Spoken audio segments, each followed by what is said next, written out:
Hi, are you there? Hello?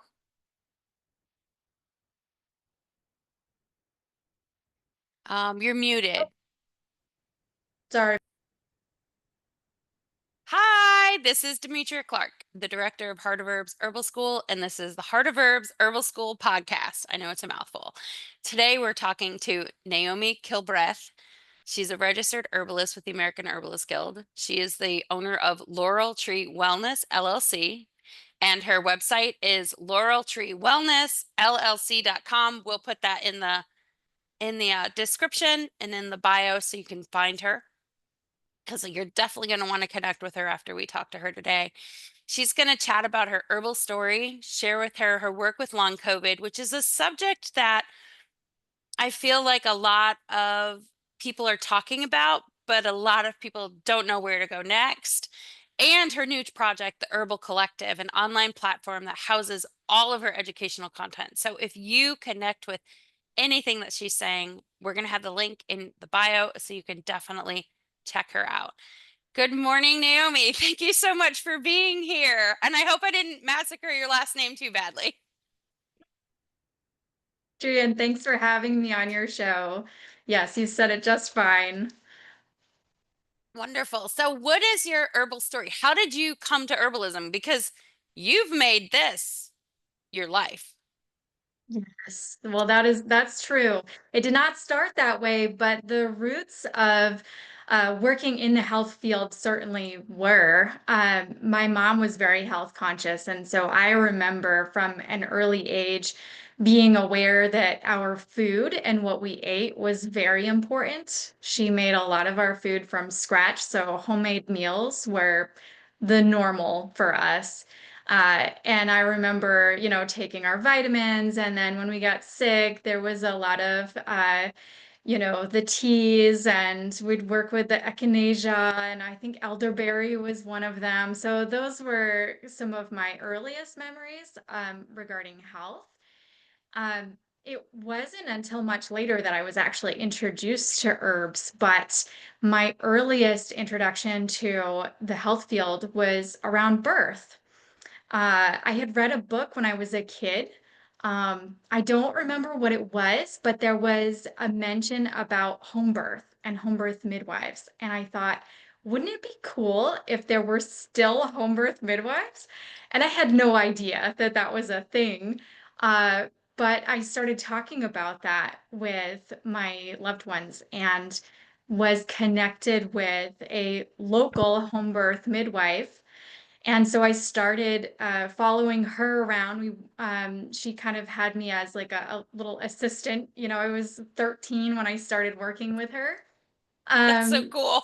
yeah, I had so much fun, and I thought that was it. I'm going to be a home birth midwife. I started training as a doula. And during that experience was when I learned about herbs, because of course a lot of midwives will work with herbs, and that's how I learned about nutritional infusions and dandelion and nettle and red raspberry and all of those things. And so I just thought, at the time, like teas are mostly just for people who don't like drinking coffee or something, like this is what we drink for flavor. But it was through that experience that I learned that there's a lot to this whole herbal thing. So that's kind of my earliest introduction. But when I had my first child, I was almost 20. It was right before my 20th birthday. And that same midwife had me get set up with comfrey to make some comfrey ice packs. And let me tell you, that was a total game changer after my baby was born. I was like, this is the bomb, the best thing that I could have used right post birth.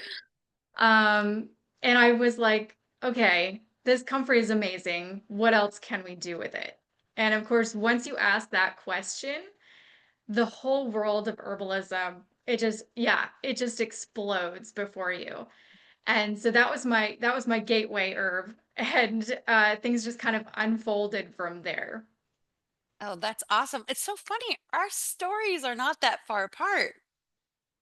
I was at my Really? first birth at 15 Okay. because I had went to an alternative Quaker school and also lived in a commune.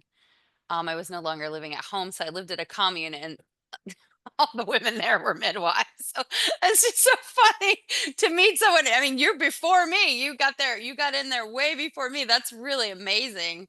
What a cool experience. Absolutely. Yeah, that's really neat that you were also quite young. I remember thinking at the time that I would have difficulty being able to serve women because I was young, that I might, be looked down on for immaturity or things like that. But I was blessed with how many women were accepting of my presence there and thought it was wonderful that I was getting an early start. And it was just so influential in how I viewed being able to make choices for your healthcare and choosing natural options and finding local resources and things. So even though I ended up choosing not to be a home birth midwife, it still played a very important role in my training as an herbalist. Oh, I believe it.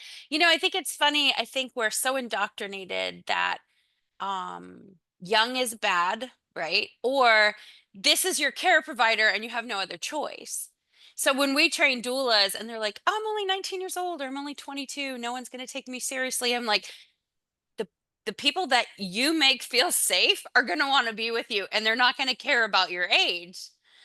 And it's almost like a light bulb, the first like client they get that's older and they're like, "Oh my gosh, you're right."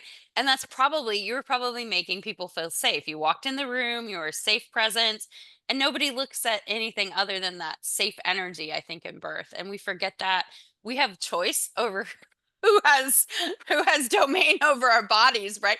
But we don't in some ways because of the way, our healthcare system's set up. But I think that's awesome you're able to bring that to the table and really showcase that feeling for people. So thank you for being in that birth space and being so safe. Thank you.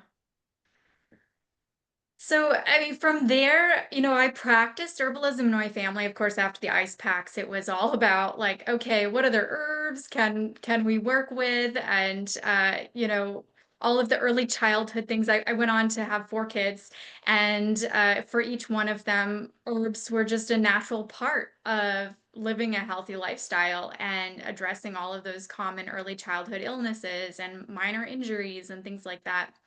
And so I just kind of took it for granted that this is how we do family health. But the longer that I did that for, the more my family would start to ask questions or my friends would start to ask questions, and I kind of became the local herbalist for our little hub, and I didn't even realize that's what was happening. Um, but around age 28 was when I finally realized that I was not going to be able to pursue home birth midwifery and doula work because it just became as much as I loved it and enjoyed it, it was really hard to meld the worlds of homeschooling your 4 kids and being gone for 3 days at a time and not knowing when that's going to happen. And so I closed my doula business and I started thinking about, well, what else can I do? Because it really was important to me to have some way to use my skill set to bless people outside of my family. And I pondered that for a couple of years. And then it occurred to me, wait, I'm already doing something that I can use. I can just own it, like this is what I do. And so I decided after, what, 10 plus years of working with herbs that now I'm an herbalist. And I started pursuing education, more formal education around herbalism, which is how I found you. But you've done so much work. I mean, it sounds to me like so I don't know if it at some point we say two things like herbalism chooses you don't choose herbalism, right? And it sounds like that was you. But also if there's an herbalist on every block, everyone will use an herbalist, right? And it sounds like you just fit right into both of those blocks. You were like, okay, challenge accepted. I'm going to do Yes. both of those things, and I think that's pretty amazing. So you have been practicing now as an herbalist for how long? formally, I should say, Yes, because it sounds like formally. since about 16 with the midwife. So, Right, right. Well, come January, this coming year, my business Laurel Tree Wellness will have been open for 8 years. oh my goodness, that's awesome. So how do people find you? My website is a popular way, All right. laureltreewellnessllc.com. I've had people Google search and find me that way, local herbalist, and I pop up in Maine, which is where I'm from. And then of course referrals. I'm also on Instagram, so I can share with you the handle there and get that out to listeners also. Oh yeah, so tell us how to find you on Instagram. Well, the handle is Laurel Tree Wellness, so it's pretty easy. Imagine Awesome. that. All right. Perfect. And where are you in Maine? Like what area do you serve? And then do you also serve clients virtually? Yes, I do both. Okay. It's about half and half. So I've met with people outside of our country. Hmm. So the time zones can be a little bit tricky, but we do our best to make it work. I have quite a few clients spread across the country, the United States. And then locally, I live in Oxford County, Hmm. but I serve people also in Androscoggin County and beyond, basically whoever's willing to travel out and see me. Okay. Cool. That's awesome. That's good to know. It's good for people to know that they can get you virtually or in person.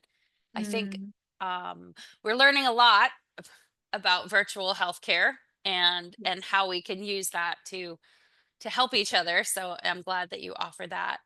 So how often do you see clients? Do you see clients? I mean, are you 5 days a week? You know, if people want to get in touch with you, or do you schedule online? How do they get you? That's a great question. So I see people 5 days a week. I do have set hours that I work during so that I also protect my family time because I'm still homeschooling three of my kids. Wonderful. Isn't that And fun? yes,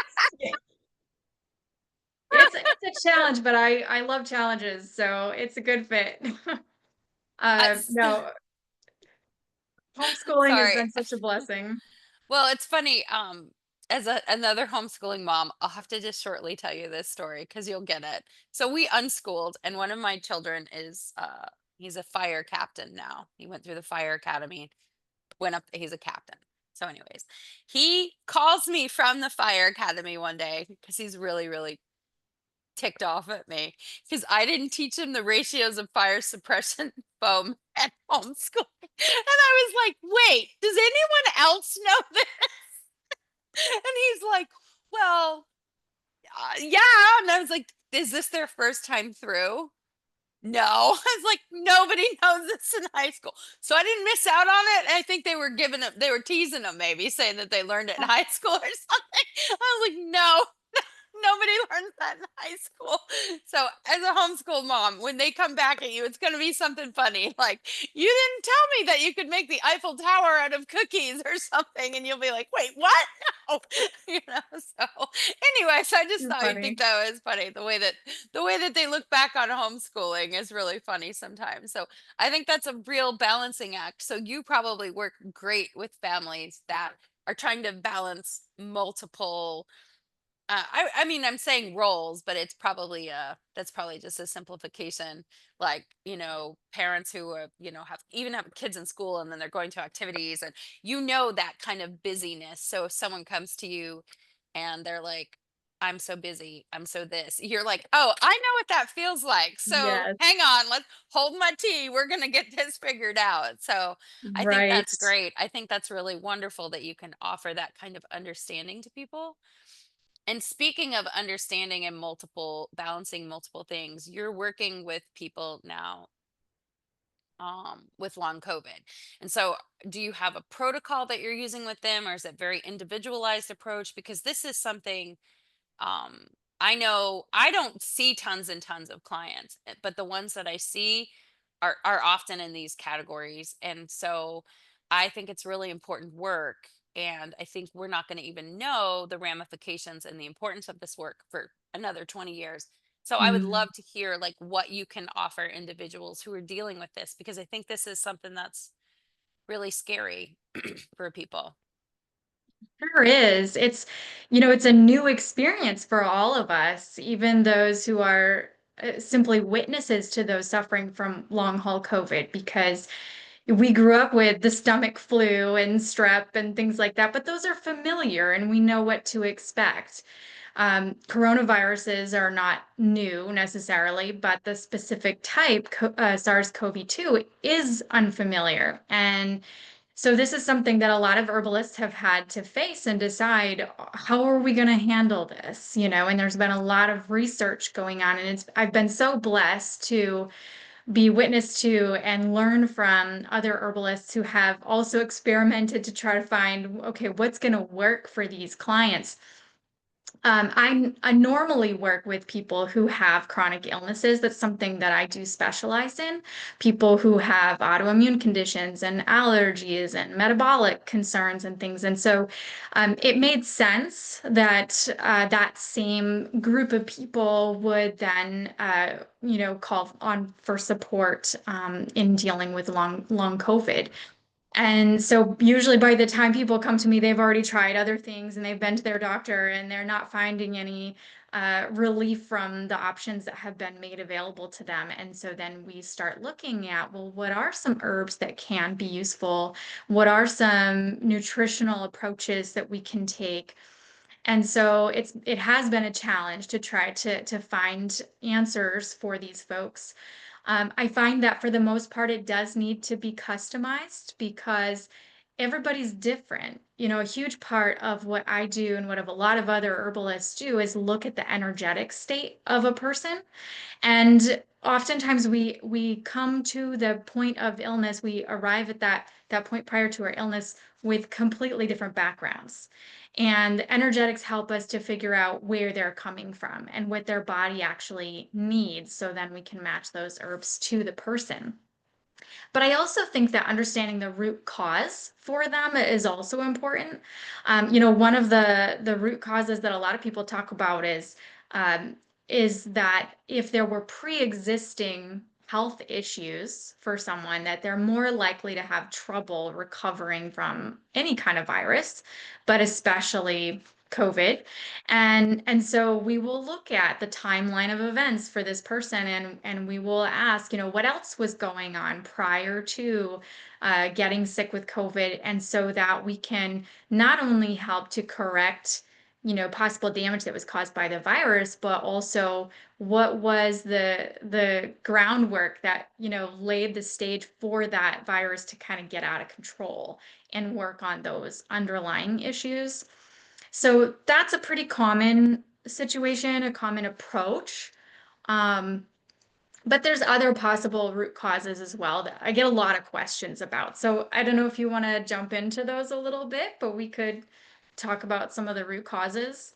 I would love to hear your perspective on anything to help other people. And honestly, I love the fact that you're saying, hey, it's an individualized approach, not like take this and it just because it is new for everyone, but it's also new for their body, right? Their bodies have Yeah. not dealt with this. So yeah, let it rip. Let us hear all of your wisdom.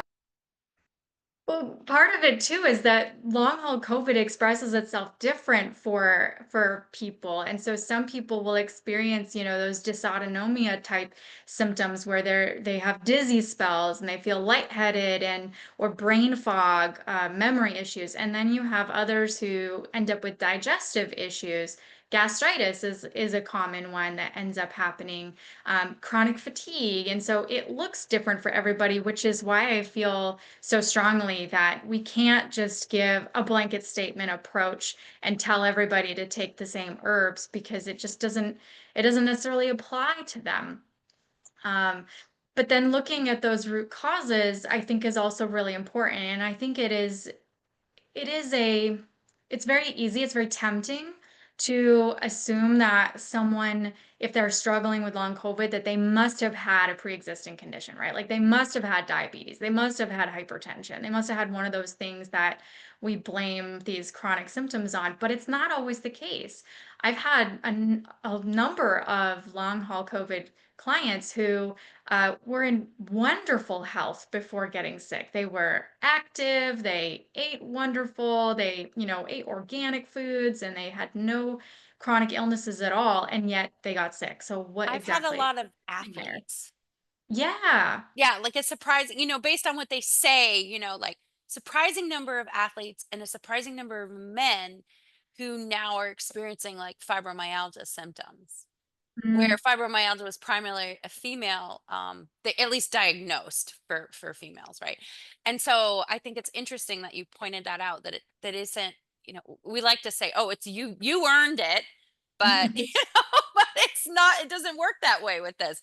So I think it's really good true. that you pointed that out. Thank Yeah, absolutely. I think that it's possible that COVID itself, the acute infection, could be worse among those who were sick prior to getting infected. Their resilience is lower and their immune strength is lower.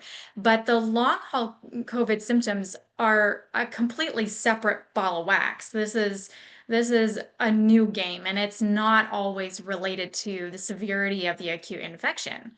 So it really has to be treated as its own thing. And it does seem to target a different group of people, including those athletes, those really strong, healthy people that you would not expect to be sick.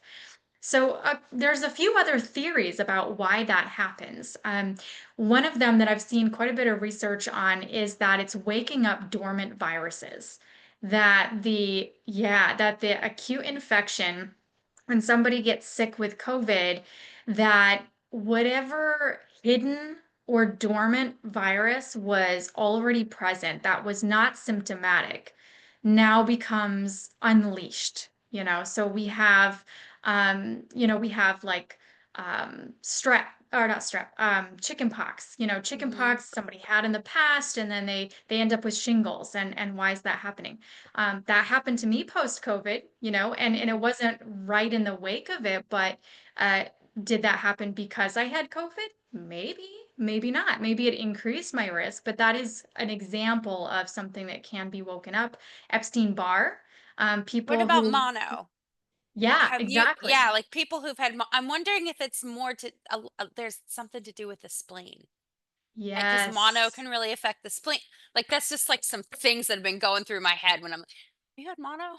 Yeah, I had Right. mono when I was 13. I was like, ah, okay. So that's why you're Yes. experiencing mono. I don't know if it's all linked or whatever. I didn't mean to interrupt you, but like you're saying that, and like the amount of people with shingles is like just astronomical in their 30s. Right. Like you weren't really, nobody got you. Shingles like the old man disease, right? It's like, you were old man, you got shingles, so it was not like, but I'm seeing so many, even late teens, early Yes. 20s, people with shingles. And so I love that you are making this connection and like bringing this up and encouraging people to think more circularly about this kind of stuff. So thank you. I didn't mean to Mhm. No, that's great. Mono is a perfect example. That's a very common one. Earlier on in the research that was being done on COVID, they found that people who were testing for all kinds of infections to find out, like, what are my symptoms even coming from? They didn't really know what long haul COVID was at the time because it was so early in the game. But they were discovering people had active Epstein-Barr, which develops from the same virus that causes mono. It's just a later variation of it. And so then the question became, well, is it COVID or is it Epstein-Barr? And I think for some people it is possible. It could actually be Epstein-Barr because the symptoms are very similar. Um, but I think it also can coincide. You can have both at the same time. And so asking about a client's medical history, have you had mono? Have you had chicken pox? Do you remember having even strep as a kid? Because these types of infections often don't actually go away. It's just that they move into a part of their life cycle that becomes dormant, and the immune system monitors the situation and keeps it under wraps. But then you have something brand new that your immune system has to fight, and it kind of throws everything up in the air. And now, like, we got to see, where does everything land. uh it can be a bit of a challenge. Yeah, yeah. So, Everyone wants to come to the party. right, exactly, exactly. So Wow. another, oh, go ahead. You were going to Oh, ask no, a no, no. question. I was just wowing you. Okay. Another question that I receive a lot from clients is what about the spike protein? Like, what does Hmm. that have to do with COVID and long COVID? So the spike protein I think is really interesting because we hear it a lot, but do we really know what it is? And I think that's relevant for the conversation. The spike protein is basically a like a it's like a Velcro type substance on the outside of the virus that allows it to attach to other cells. So when a virus wants to replicate in our bodies, whatever virus that is, it needs a host in order to provide a safe place to replicate. And it will do that by having either releasing a substance or having some type of surface attractant that allows it to attach to another cell. And so for COVID, that's the spike protein. And unfortunately, the studies that have been done shown that the spike protein can linger even after the acute infection is gone. And so a lot of people ask, well, can that cause long COVID? And the unfortunate truth is that it can. It is one of the root causes of long haul COVID, specifically neurological symptoms, because for whatever reason, the spike protein seems to remain in the brain tissue in particular. And the longest studies that have been done so far, because we're, only a few years out, have shown that it can last for up to 4 years inside the body before it clears out. And so that's quite a long time. And certainly within that time frame is when we're experiencing these long haul symptoms. So clearing spike proteins can be important because when it's left behind, it can trigger inflammation. And that whole inflammatory cascade can be responsible for a lot of the symptoms that we see there. Wow. Yeah. Thank you so much for taking the time to explain that to everyone. So I guess, do you have any basic guidelines or assistance for people on steps they should take to either get the diagnosis of long COVID or how to find an herbalist who can actually help them, not, sell them a prepackaged whatever, like someone who can actually give them the time. What would be your suggestions for someone looking Mhm. for assistance? And you're reaching out to herbalists to try to find someone who can help, then asking them, up front, do you have experience with helping someone who has long haul COVID, would be appropriate because, any kind of questions you can ask in that interview process ahead of time will help you to get to know the person and what their style is and what their experience is and training and all of that. And so I think that probably a lot of clinical herbalists are going to have experience with long haul by now. But there are a lot of options that can help. And so part of what I do is not just recommend herbs, but also look at a person's overall well-being because everything that we do influences our health. And if somebody is, for example, not sleeping well at night, that's going to prevent them from detoxing. That's going to impede their lymphatic function, their immune function. And so that's just one example of a lifestyle factor that can be addressed. And so looking at all the things that make up our daily life, our nutrition, our movement, our stress level, our community, our, spiritual well-being, all of those pieces influence our immune system. And so I like to start by looking at someone's overall well-being and see, okay, are there areas that we can work on improving the quality of, whether that's through lifestyle choices or through nutrition or through herbs? I do. There are tests that you can do. Most practitioners are able to test for things like Epstein-Barr, like antigens to different, viruses and things like that. So you can certainly ask. Not all practitioners will be open to testing, so you might have to ask around a little bit to, get the resources that you need. But I have also discovered, at least from a holistic perspective, that there are a couple of signs that are very common among people who have long haul COVID. And to do that, to see those signs, you have to look in your mouth. So anybody listening can do this for themselves, but and I'm sure that a lot of herbalists would also be aware of this.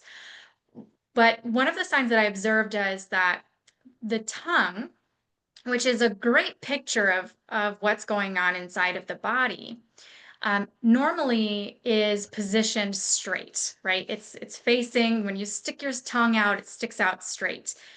When someone has had neurological damage, oftentimes the tongue will appear crooked. It will actually stick out to one side or the other.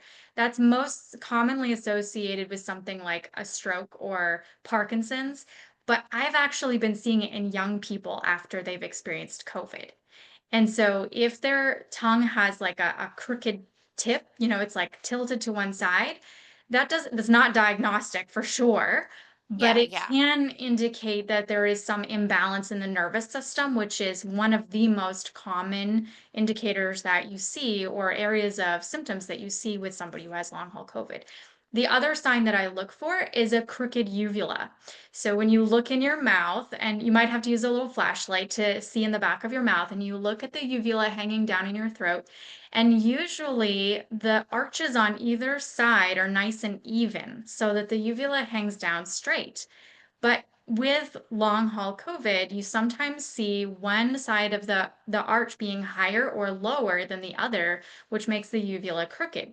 And again, that's an indicator for neurological imbalance, because the nerves that are connected to the back of your throat, which control your tongue position and control the uvula position, are also connected to, all the centers of your brain, yes, and other areas of your body via the vagal nerves to that impact a lot of these symptoms that we're seeing. So those are a couple little tricks that somebody can check for, which can kind of help point you at least in the right direction.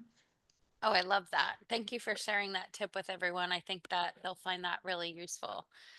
So, we've kept you for over half an hour now, and but I wanted for you to also have the opportunity to share what you're offering on your website, because I looked real quick and you've got some classes, you have some other things. So please share that with everyone so they can find you and really continue to get inspired by the work that you do. You, Demetria, I appreciate that. So my primary work is in clinical practice, one-on-one with clients, and that's how I spend most of my days when I'm not homeschooling my kids. And anyone who is interested in working with me can visit my website, and there is all the information there that you need to get set up. And you can also contact me through the website to ask any questions that you like, to get to know me a little bit more before deciding whether or not I'm the right fit for what you need. Um, and then I also have, right now, I have my podcast, the Family Herbalism podcast, which I've been running for a few years, and I have about 200 episodes. There's a lot of information in there. Each one is basically a little master class on a different subject around health. And those can be found on any platforms, the Family Herbalism podcast. Now, that's actually on its way out. I'm phasing it out at the end of the year and transitioning all of that education to my new platform, the Herbal Collective. So, all of the podcasts will be actually organized by topic, or are currently organized that way, inside of the Herbal Collective. And I've also, over the years, created a number of downloads that I've given away, different PDFs and things. And, they come and go on the website, but I've had this little stash that I've been collecting of different handouts I that I've made bet for you have. people. Mhm. And so I put those all together into the Herbal Collective Lite, which is the free version of my new platform. And so anybody can sign up for that on my website. The classes tab has all of my educational offerings, and that's right at the top. And so that's totally free for anybody.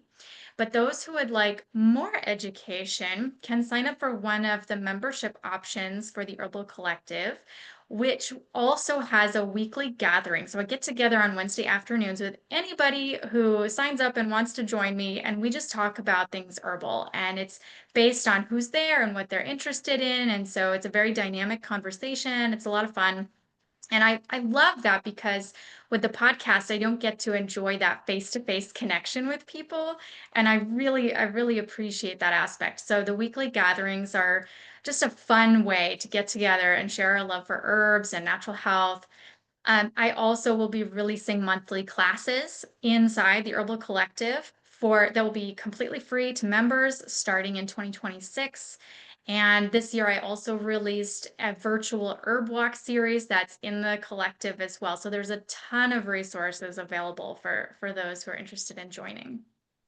Oh, I love that. Thank you so much for sharing that with everyone. I think it's important for and everyone's always like, you can't say that. You run an herbal school. But I think it's important for people to get all kinds of information from all kinds of teachers from all over the place, not just, people that parrot back to us what we want to hear, because I think we need to be challenged more in our field, and we need to have more voices. And I love that you've been doing this forever, so thank you so much for all of that work. And I love, it sounds like this is like the coolest space in the world, so thank you so much for sharing it with us. Is there anything else you'd like to share with us before we let you get back to your busy life? Well, I just want to say thank you, Demetria, for hosting me today. I've really enjoyed this conversation, the opportunity to chat with your listeners, and I look forward to connecting with you and your listeners in the future. Thank you so much. You have a wonderful day. Thank you so much for having us. Where can we find you again? You can find me on yeah, on Instagram at Laurel Tree Wellness, and you can find all of my resources and all the clinical information at laureltreewellnessllc.com. All right, and we'll have the links in the bio thingy, the description, so people can find you. And we'll also be posting something on our Facebook page. So I'm really excited to have been here today with you. Thank you so much, and have a wonderful weekend, because the weekend's coming up. So thank you so Yes, it much. is. I really appreciate all your time. Thank you, Demetria. Bye bye.